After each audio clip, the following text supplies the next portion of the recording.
गुजरात की इस पावन धरा पर समाज सुधारणा एवं वैचारिक क्रांति का बीज गोविंद गुरु ने बरसों पहले प्रस्थापित किया।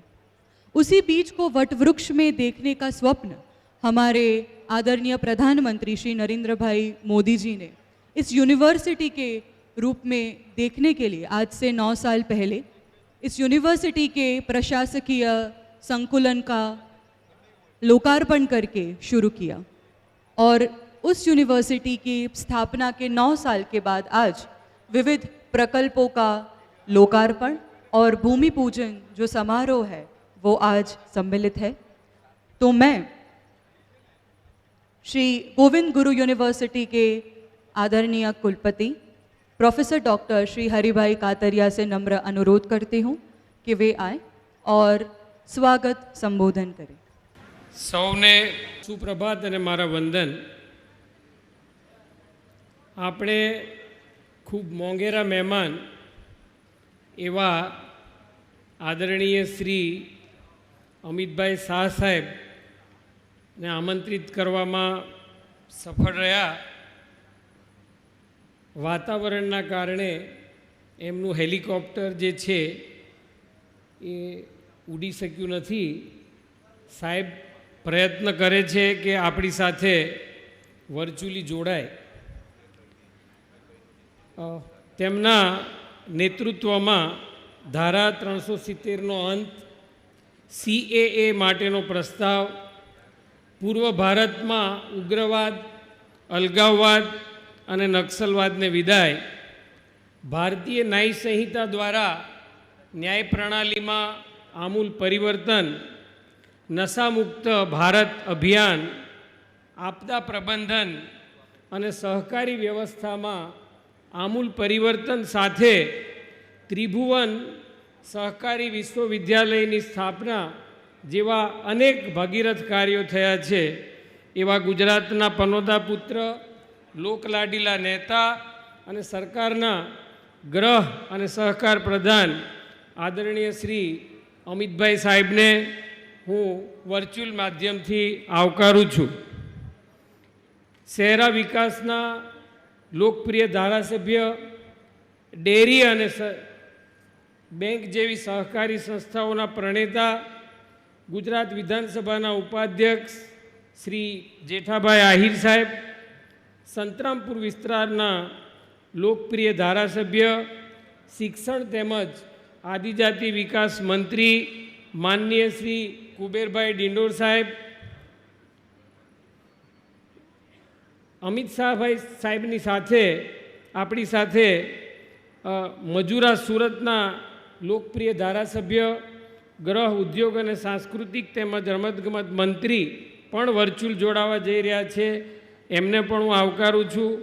દાહોદ વિસ્તારના લોકપ્રિય સાંસદ માનનીય શ્રી જસવંતસિંહ ભાભોર સાહેબ, ગોધરા વિસ્તારના લોકપ્રિય સાંસદ માનનીય શ્રી રાજપાલસિંહ જાદવ સાહેબ, દર્દીઓની સેવા માટે જેમણે ભેખ લીધો છે એવા રાજ્યસભાના સાંસદ માનનીય શ્રી જસવંતસિંહ પરમાર સાહેબ, છોટા ઉદેપુરના લોકપ્રિય સાંસદ શ્રી જઠુભાઈ રાઠવા સાહેબ, વડોદરાના લોકપ્રિય સાંસદ માનનીય શ્રી ડૉક્ટર હેમાંગભાઈ જોશી સાહેબ, યુનિવર્સિટીના રજિસ્ટ્રાર અનિલભાઈ સોલંકી, રાજ્યની વિવિધ યુનિવર્સિટીઓમાંથી પધારેલ મારા સાથી વાઇસ ચાન્સલર મિત્રો, ઉપસ્થિત આદરણીય તમામ ધારાસભ્યશ્રીઓ, ભારતીય જનતા પાર્ટીના તમામ આગેવાનશ્રીઓ, executive council, board of management, academic કાઉન્સિલના માનનીય સભ્યશ્રીઓ, વિવિધ સંગઠનના હોદ્દેદારો, વિવિધ કોલેજના ટ્રસ્ટી મિત્રો અને આચાર્યશ્રીઓ, યુનિવર્સિટી અને કોલેજના અધ્યાપક મિત્રો, પ્રેસ અને મીડિયાના મિત્રો અને મારા વાલા વિદ્યાર્થી મિત્રો, શ્રી ગોવિંદ ગુરુ યુનિવર્સિટીની સ્થાપના રાજ્ય સરકાર દ્વારા 2015માં કરવામાં આવી। આ યુનિવર્સિટીનું નામ આપણા યશસ્વી પ્રધાનમંત્રી આદરણીય શ્રી નરેન્દ્રભાઈ મોદી સાહેબ દ્વારા સામાજિક અને આર્થિક સુધારક એવા પરમ આદરણીય શ્રી ગોવિંદ ગુરુના નામ પરથી રાખવામાં આવ્યું અને આપ સૌએ આ કાર્યક્રમની શરૂઆત પહેલાં એમનો જે આઝાદીનો સંઘર્ષ છે, આ વિસ્તારનો જે આઝાદીનો સંઘર્ષ છે એ તમે વર્ચ્યુઅલી માણ્યું. મધ્ય ગુજરાતમાં આવેલી આ યુનિવર્સિટીનું કાર્યક્ષેત્ર પંચમહાલ, દાહોદ, મહીસાગર, છોટાઉદેપુર અને વડોદરા રૂરલ એમ 5 જિલ્લાને આવરી લે છે. 315 જેટલી યુનિવર્સિટી સંલગ્ન કોલેજોમાં 1,50,000 વિદ્યાર્થીઓ અભ્યાસ કરી રહ્યા છે. આ ઉપરાંત યુનિવર્સિટી ભવનના 20 જેટલા જુદા જુદા વિષયોના 4,000 જેટલા વિદ્યાર્થીઓ પીજી અને પીએચડીનો અભ્યાસ કરી રહ્યા છે. મને જણાવતા આનંદ થાય છે, ઘણા બધા વિદ્યાર્થી ભાઈ બહેનો એનસીસી, એનએસએસ, રમતગમત અને સાંસ્કૃતિક પ્રવૃત્તિમાં રાજ્ય અને રાષ્ટ્રીય સ્તરે ભાગ લઈ અનેક ઇનામો મેળવી ચૂક્યા છે. સાહેબ, મને જણાવતા વિશેષ આનંદ થાય છે કે સરકારશ્રીના ખેલ મહાકુંભ અને ખેલો ઇન્ડિયા જેવા ઇનિશિયેટિવ્સના કારણે તાજેતરમાં અમારી યુનિવર્સિટીની વિદ્યાર્થીની કનવડે કાજલ રંગનાથ એથ્લેટિક્સમાં વર્લ્ડ યુનિવર્સિટી ગેમ્સ 2015માં ભાગ લેવા રહી છે, જે આપણા સૌ માટે ગૌરવનો વિષય છે. યુનિવર્સિટીની શરૂઆત 2015માં પોલિટેકનિક ખાતે થઈ અને પાડલિયા સાહેબ પ્રથમ વીસી બનતા યુનિવર્સિટીનું માળખું તૈયાર થયું. ત્યારબાદ 2019માં ગુજરાત રાજ્યની સંવેદનશીલ અને ગતિશીલ સરકાર દ્વારા આ સ્થળે 148 એકર જમીન ફાળવવામાં આવી અને વિકાસના કામો માટે રૂપિયા 120 કરોડ જેવી મોટી ગ્રાન્ટ ફાળવતા બાંધકામની શરૂઆત થઈ. મારી ડાબી બાજુ આવેલ સુંદર સ્થાપત્ય સાથેનું અત્યંત આધુનિક એડમિનિસ્ટ્રેટિવ બ્લોકનું નિર્માણ થયું. મને કહેતા આનંદ થાય છે કે આ બિલ્ડિંગનું લોકાર્પણ આપણા લોકલાડીલા વૈશ્વિક નેતા આદરણીય શ્રી નરેન્દ્રભાઈ મોદી સાહેબના વરદ હસ્તે તારીખ 1/11/2022ના રોજ કરવામાં આવ્યું. તારીખ 16/8/2024ના રોજ આ બિલ્ડિંગને આઈજીબીસી દ્વારા ગ્રીન બિલ્ડિંગ સર્ટિફિકેટ મળેલ છે, જે આપ સૌના માટે આનંદનો વિષય છે. સાહેબ, આ ઉપરાંત આદરણીય મોદી સાહેબ દ્વારા વિજ્ઞાન ભવન, ભાષા ભવન, લાઇબ્રેરી, વાણિજ્ય ભવન અને કન્વેન્શન સેન્ટર જે ભૂમિપૂજન થયેલ તે આશરે 110 કરોડના તમામ કામ અત્યારે પૂરજોશમાં ચાલી રહ્યા છે અને નિયત સમયમાં જરૂર પૂરા થશે. મને જણાવતા આનંદ થાય છે કે આજરોજ આદરણીય શ્રી અમિતભાઈ શાહ સાહેબના વર્ચ્યુઅલ માધ્યમથી રૂપિયા 10 કરોડના ખર્ચે બનેલ સેન્ટર ઓફ એક્સેલન્સ, રૂપિયા 15 કરોડના ખર્ચે બનેલ મલ્ટિપલ સ્પોર્ટ્સ કોમ્પ્લેક્સ, રૂપિયા 12 કરોડના ખર્ચે બનેલ સિન્થેટિક એથ્લેટિક ટ્રેક ફૂટબોલ ગ્રાઉન્ડનું લોકાર્પણ થવા જઈ રહ્યું છે. આ ઉપરાંત વન વિભાગના સહયોગથી નિર્મિત મિયાવાકી વન કવચ, 2 કરોડના ખર્ચે તૈયાર થયેલ કૃત્રિમ તળાવ અને ક્રિકેટ ગ્રાઉન્ડનું તેમજ 23 કરોડના ખર્ચે તૈયાર થનાર હોસ્ટેલ કે જેનું ફંડ આપણને આદિજાતિ વિકાસ મંત્રી આદરણીય શ્રી કુબેરભાઈ ડિંડોરના વિભાગ દ્વારા પ્રાપ્ત થયું છે. સાહેબ, આપનો આભાર. 3 કરોડના ખર્ચે બનનાર એમ્યુનિટી સેન્ટરનું પણ ભૂમિપૂજનના આપણે સૌ સાક્ષી બનવા જઈ રહ્યા છીએ.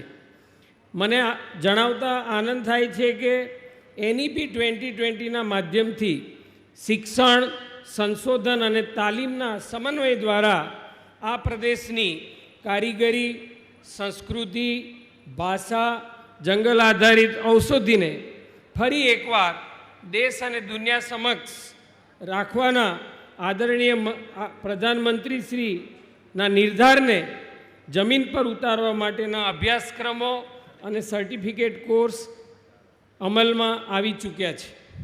સર, યુનિવર્સિટી દ્વારા આ વર્ષે એનએસએસના માધ્યમથી ભારત સરકાર અને રાજ્ય સરકારની વિવિધ યોજનાઓ જેવી કે નમો લક્ષ્મી, નમો સરસ્વતી, જ્ઞાન સાધના જેવી શિષ્યવૃત્તિઓ, ઉન્નત ગ્રામ અભિયાન, છાત્રાલયો, વનબંધુ કલ્યાણ યોજના જેવી અનેકવિધ યોજનાઓની જાણકારી છેવાડાના માનવી સુધી પહોંચાડવાનું આગોતરું આયોજન થયેલ છે.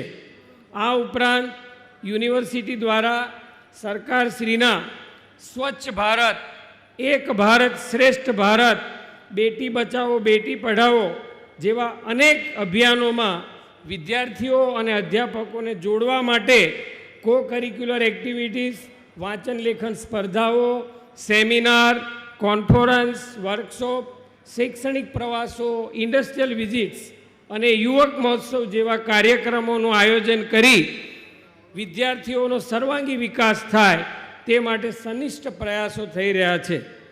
સાહેબ, સરકારશ્રીના SSIP અને ઉન્નત ભારત અભિયાનમાં ઉદ્યોગો, અધ્યાપકો અને NGO સાથે મળીને લોકલ પ્રોબ્લેમ્સ પર કામ કરી વિદ્યાર્થીઓને સ્ટાર્ટઅપ માટે જોડાવા પ્રોત્સાહિત કરી રહ્યા છે. આદરણીય પ્રધાનમંત્રી શ્રી મોદી સાહેબના આત્મનિર્ભર ભારત અને વિકસિત ભારતના સ્વપ્નને સાર્થક કરવા આગામી સમયમાં યુનિવર્સિટી દ્વારા જરૂરિયાતમંદ વિદ્યાર્થીઓ ભણવાની સાથે સાથે 2-3 કલાક કામ કરી શકે તે રીતનું આયોજન કરવા દાહોદ, હાલોલ અને ગોધરા ખાતે યુનિવર્સિટી સંલગ્ન કોલેજના સંચાલકશ્રીઓ, ઉદ્યોગપતિશ્રીઓ, સહકારી સંસ્થાના વડાશ્રીઓ, કેન્દ્ર સરકારના NSDC, રાજ્ય સરકારના GSDM અને યુનિવર્સિટીના અધ્યાપકોનું આખા દિવસની કાર્યશાળાનું આયોજન આગામી સમયમાં થનાર છે. આ દિશામાં આપણે સૌ સાથે મળીને કામ કરીશું તો આવનારી પેઢી માટે મહત્તમ રોજગારીની તકોનું નિર્માણ કરી શકીશું અને નવી રાષ્ટ્રીય શિક્ષા નીતિને સાચા અર્થમાં અમલમાં કરી શકીશું. સાહેબ, મને જણાવતા અતિ ખુશી થાય છે કે આદરણીય પ્રધાનમંત્રી શ્રીના ઇન્ડિયાઝ નેટ ઝીરો એમિશન ટાર્ગેટમાં સહભાગી થવા માટે યુનિવર્સિટી દ્વારા percolation tank, solar panel, Miyawaki forest, proper ventilation, indoor environment quality, waste management, reduction in energy and water consumption, green transportation જેવા અનેક ઇનિશિયેટિવ લેવાતા આપણી યુનિવર્સિટી ભારતના પ્રથમ ઝીરો ઇમિશન કેમ્પસ તરીકે જાહેર થઈ છે. એ આપ સૌના માટે ગૌરવનો વિષય છે. આ ભગીરથ કાર્યને અંજામ આપવામાં તત્કાલીન વાઇસ ચાન્સલર ચૌહાણ સાહેબ, technical adviser Shri NK Ojha, architecture Jitayu Purani, R&Bના રોડ એન્ડ બિલ્ડિંગના સર્વે અધિકારીશ્રીઓ, કોન્ટ્રાક્ટર પંકજભાઈએ ખૂબ સિંહ ફાળો આપ્યો છે. તે સૌનો હૃદયપૂર્વક આભાર વ્યક્ત કરી અભિનંદન પાઠવું છું. સાહેબ શ્રી, આપની મુલાકાતથી ગોવિંદ ગુરુ યુનિવર્સિટી તરફ દેશ અને દુનિયાનું ધ્યાન કેન્દ્રિત થયું છે અને આપે યુનિવર્સિટીનું ગૌરવ વધાર્યું છે. આપના વરદ હસ્તે અમે સિંદૂરની જે રોપણી કરવાના હતા એની પાછળનો આશય ઓપરેશન સિંદૂરની શૌર્યગાથા યાદ કરાવી યુવાનોમાં હંમેશા ઉર્જા રહે એવો હતો. હવે અમે કોઈ અવસર શોધીશું સાહેબ અને આપણા હાથે બાકીના કામો કરાવીશું. આ કાર્યક્રમને સફળ બનાવવા માટે સરકારના અધિકારીશ્રીઓ, યુનિવર્સિટી ભવનના અધ્યાપકો અને કર્મચારીઓ, કોલેજના ટ્રસ્ટીઓ અને આચાર્યશ્રીઓએ ખૂબ જ મહેનત ઉઠાવી છે. તે બદલ સૌ મિત્રોનો આભાર વ્યક્ત કરું છું. ખૂબ સુંદર કવરેજ બદલ પ્રેસ મીડિયાના મિત્રોનો આભાર વ્યક્ત કરું છું.